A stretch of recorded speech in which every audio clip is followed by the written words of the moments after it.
The original governor's mansion was built in 1888, a year before Montana became a state.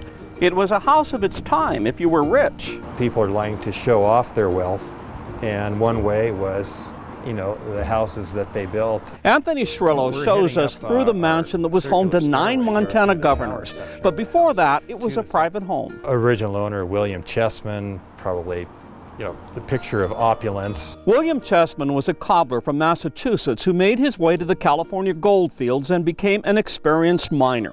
His next stop was Virginia City, then Helena. He obtains mineral and water leases in Last Chance Gulch and mining claims throughout the state. And they're very lucrative. Here's Chessman family members with friends and business associates in the house in the 1890s. Mr. Chessman developed real estate and had other business ventures. He and a group of investors start Helena's first water company. Unfortunately, after a short period of time, it goes into receivership. Chessman's fortunes were diminished by the 1893 Depression. It's known as the Silver Panic. Chessman sold his mansion. Peter Larson was the next millionaire to live in the house with his family. I think of him as having the Midas touch. Almost everything he invests in or every business venture does very well. It was 1913 before it officially became the governor's mansion.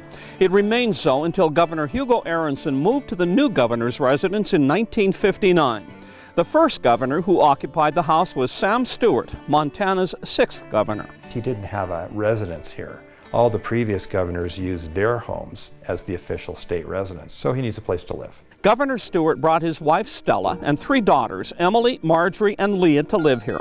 The Democratic governor served 2 terms from 1913 to 1921. It's fairly close proximity to the capital, so it's just a really nice fit. The construction and furnishings are remarkable. A sense of warmth when you first walk in. Where you see the parlor. The woodwork for the crown molding and around the doors and windows is cherry wood.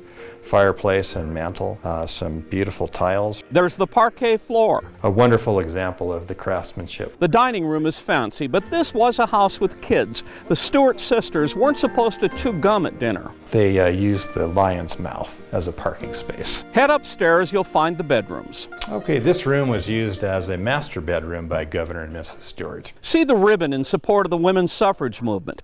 This was the Stewart girls' playroom. It was also a ballroom with an Edison cylinder phonograph.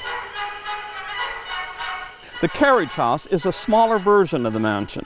Here, the family's horses were well taken care of. It's a connection with the past by virtue of the artifacts that are here, and also the primary sources, the stories of the people that lived here. Lots of stories.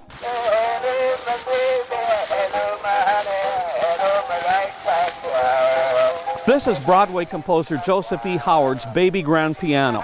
He wrote Hello Ma Baby and Montana's state song.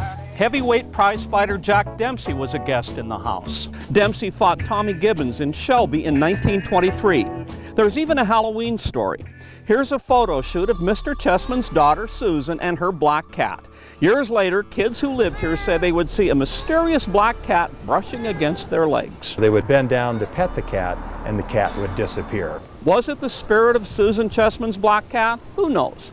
The mansion is opulent, but it's not gated nor hidden from the public. The house at 304 North Ewing Street is certainly beautiful, but it is not ostentatious. It's open, accessible, like Montana. Kevin Mackey, NBC Montana.